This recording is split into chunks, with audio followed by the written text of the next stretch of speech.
आज के इस वीडियो में हम लोग class 9 Maharashtra board science and technology का एक topic function of left and right brain पढ़ने वाले हैं। लेफ़्ट ब्रेन की क्या फंक्शन होते हैं और राइट ब्रेन के क्या फंक्शन होते हैं। लेफ़्ट ब्रेन काम आता है एनालिटिकल थिंकिंग में। जो हम एनालिस्ट करते हैं, किसी चीज़ का एनालाइज करते हैं, उसका वर्क करता है हमारा लेफ़्ट साइड का ब्रेन। लॉजिकल थिंकिंग, कोई भी चीज़ लॉजिकली सोचना। Then language, science and mathematics, अगर हम कोई एक्सपेरिमेंट कर रहे हैं या मैथ्स की कोई सम्स कर रहे हैं तो वो भी हमारे लेफ़्ट ब्रेन में होगा। And right brain consist of holistic thinking, intuitions, creativity, art and music. Right brain में हम सभी आर्ट एंड क्राफ्ट का वर्क कर सकते हैं।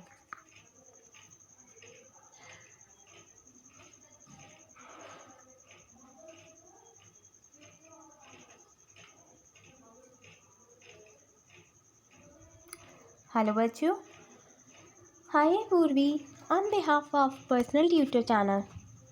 आज हम लोग class 9 Maharashtra board science and technology का एक टॉपिक सेरेब्रम पढ़ने वाले हैं। स्टार्ट करते हैं। This is the largest part of our brain. Cerebrum हमारे ब्रेन का सबसे बड़ा पार्ट होता है and consist of 2 cerebral hemisphere, और 2 सेरेब्रल हेमिस्फीयर 2 हिस्सों में बटा हुआ है। This hemisphere are joined with each other with the help of tug fibres and the nerve track. ये जो हेमिस्फीयर है एक दूसरे से जॉइंट है नर्व ट्रैक्ट की वजह से। The cerebrum occupied 2/3 of the brain. Cerebrum हमारे ब्रेन का 2/3 हिस्सा है। Hence it is the largest part of the brain, और ये लार्जेस्ट ब्रेन है। Its surface has deep, irregular, rigid and groove, which are called the convolutions. Convolution increase the surface area of cerebrum, and therefore a large number of nerve cells can be accommodated.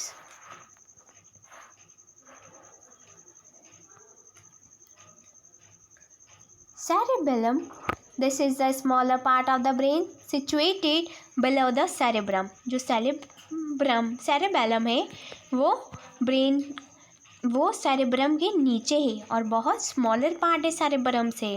And at the back of cranial cavity के back पर पीछे की side. Its surface show the shallow grooves inside the deep convolutions. इसका जो surface है वो बहुत ही गहरा है। Next is medulla oblongata. This is the hind most part of the brain. ये हमारे ब्रेन का हिंड पार्ट है, यानी छिपा हुआ। There are 2 triangular swollen structure called the pyramids on the upper side of the medulla oblongata. यहाँ पर 2 triangular फूले हुए से है स्वैलन जैसे। The medulla continues downward as the spinal cord. Think about it, an injury to the medulla ऑब्स्टरल can lead to death. Why? इसके बारे में सोचो। अगर मेड्यूला ऑब्लोंगाटा में चोट लग जाती, कोई इंजरी हो जाती, तो क्या पर्सन मर जाएगा और क्यों? अब हम लोग class 9 Maharashtra board science and technology का एक टॉपिक स्पाइनल कॉर्ड पढ़ने वाले हैं। स्टार्ट करते हैं। The spinal cord is a part of central nervous system. Spinal cord भी सेंट्रल नर्वस सिस्टम का ही एक हिस्सा है। And it is held within the vertebral column. ये वर्टिब्रल कॉलम में है। इट इज़ स्लाइटली थिक, ये थोड़ा सा मोटा है, but gradually taper towards the hand. There is a thread like fibre structure at the end. इसके ending पर फाइबर्स जैसे स्ट्रक्चर है। It is called the filum terminal. Find out, you may have seen how a drunk person struggle to maintain his body balance. आप लोगों ने देखा होगा कि कैसे ड्रंकन पर्सन यानी जो शराब पीते हैं वो अपने आप को, अपनी बॉडी को कैसे मेंटेन करता होगा। An excess of alcohol in the body cause one to lose the control over it. अगर कोई पर्सन अल्कोहल को ओवर यूज़ कर लेता है, ज़्यादा यूज़ कर लेता है, तो उसकी बॉडी पर से कंट्रोल हट जाता है. What does this happen? Find out the reason with the help of internet. So आपको इंटरनेट से इसके आंसर्स फाइंड आउट करने हैं.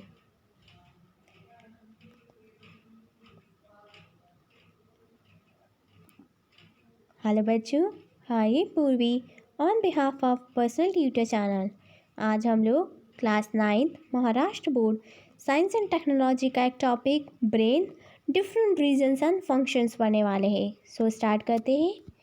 इसमें हम पढ़ेंगे कि ब्रेन के कौन कौन से पार्ट्स हैं और उनके क्या फंक्शंस हैं. So first is cerebrum, control of voluntary movements, concentration, planning, decision making, memory, intelligence and intellectual activity. यानी वॉलेंट्री मूवमेंट होते हैं ऐसे मूवमेंट जो हमारे कंट्रोल में हो, जिसको हम खुद कंट्रोल कर सकते हैं. जैसे कि चलना है, कब नहीं चलना है, कब बैठना है, कब सोना है, तो ये हमारे वॉलेंट्री मूवमेंट्स है. कंसंट्रेशन, हमको किस चीज़ पर ध्यान लगाना है, किसी चीज़ की प्लानिंग, कोई डिसीज़न लेना, हमारी मेमोरी, ये सब सेरेब्रम का काम होता है. Next is cerebellum, coordination of voluntary movement. ये वॉलेंट्री मूवमेंट को कोऑर्डिनेट करता है and maintaining the body balance, और बॉडी बैलेंस को भी मेंटेन करके रखता है cerebellum. Next is medulla. Medulla control करता है इनवॉलेंट्री एक्टिविटीज़ को, ऐसी एक्टिविटीज़ जो हमारे कंट्रोल में नहीं है, जैसे कि heart beat, blood circulation, coughing, breathing, sneezing, ये सारी चीज़ें हमारे कंट्रोल में नहीं है, तो इसको कंट्रोल करता है medulla oblongata. And last one is spinal cord आता है.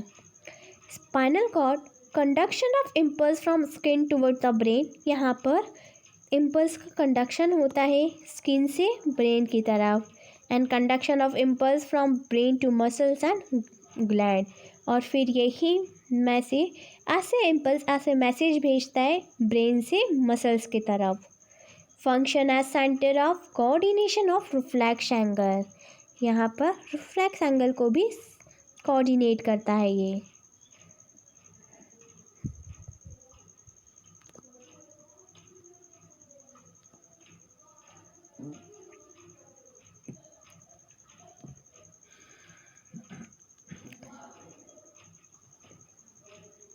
आज के इस वीडियो में हम लोग पेरिफेरल नर्वस सिस्टम, जो कि class 9 Maharashtra board science and technology का एक बहुत सिंपल टॉपिक है, वो पढ़ने वाले हैं.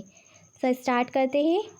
The peripheral nervous system consist of the nerves originating from the central nervous system. जो पेरिफेरल नर्वस सिस्टम है वो नर्व्स को ओरिजिनेट करता है. The nerves connected the central nervous system with all the parts of the body. ये peripheral nervous system जो ऐसा nervous system है जहाँ से नर्व्स पूरे बॉडी तक कनेक्टेड है, and they are of 2 type, cranial nerves and spinal nerves. So पहले अपन पढ़ेंगे क्रैनियल नर्व्स के बारे में. क्रैनियल नर्व्स होती है nerves originating from the brain are called the cranial nerves. ऐसी नर्व्स जो कि ब्रेन से ओरिजिनेट होती है उसको बोलते हैं हम cranial nerves. They are associated with the various part of the head. जो हमारे सिर के कई हिस्सों से एसोसिएट किए गई है, थोरैक्स से और एब्डोमेन से. And there are 12 pairs of cranial nerve, और क्रैनिकल पेयर्स के 12 पेयर्स होते हैं. Next spinal nerves. Spinal nerves क्या होती है? Nerves originating from the spinal cord are called the spinal nerves. ऐसी नर्व्स जिसका जो स्पाइनल कॉर्ड से निकली है वो स्पाइनल नर्व्स है. They are associated with the arms, legs, skin and some part of the body, and there are 31 parts of spinal nerves. हमारी body में 31 पार्ट्स है स्पाइनल नर्व्स के. Third one is autonomic nervous system. The autonomous Nervous system consists of nerves of the involuntary organs like the heart, lungs, stomach. It is not under the control of our will. जो autonomous nervous system है वो ऐसी nerves को control करती है जो कि हमारे इनवॉलेंट्री ऑर्गन्स में, जैसे कि हार्ट में, लंग्स में, स्टमक में, और वो हमारे कंट्रोल में भी नहीं है।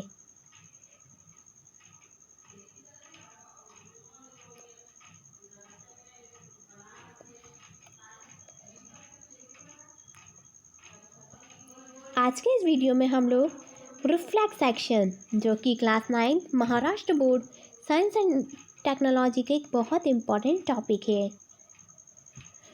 So an immediate and involuntary response given to the stimulus from the environment is called reflex angle. यानी जब कोई इनवॉलेंट्री रिस्पॉन्स करेगा, अगर जैसे कि हम मोमबत्ती को हाथ लगाएंगे, कैंडल को, बर्निंग कैंडल को हाथ लगाएंगे, तो इमीडिएटली हमारे पास सिग्नल आएगा कि हाथ हटा लो। तो ये इमीडिएटली जब कोई रिस्पॉन्स देता है तो वो होता है रिफ्लेक्स एंगल। जैसे कि गर्म पानी में हाथ डाला तो हमारा ब्रेन हमको इमीडिएटली सिग्नल देगा कि हाथ हटाओ, तो ये भी हुआ रिफ्लेक्स एक्शन।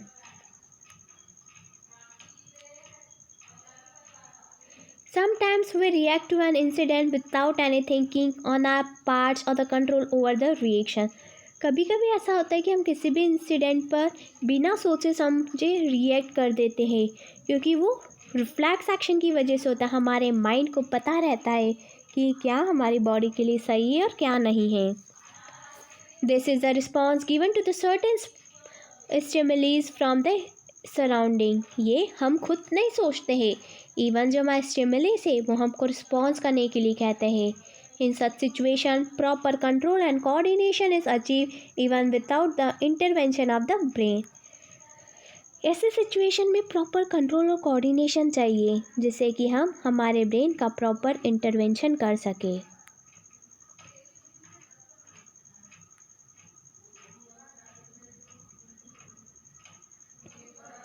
और यहाँ पर आपको डायग्राम दे रखा है रिफ्लेक्स एक्शन का।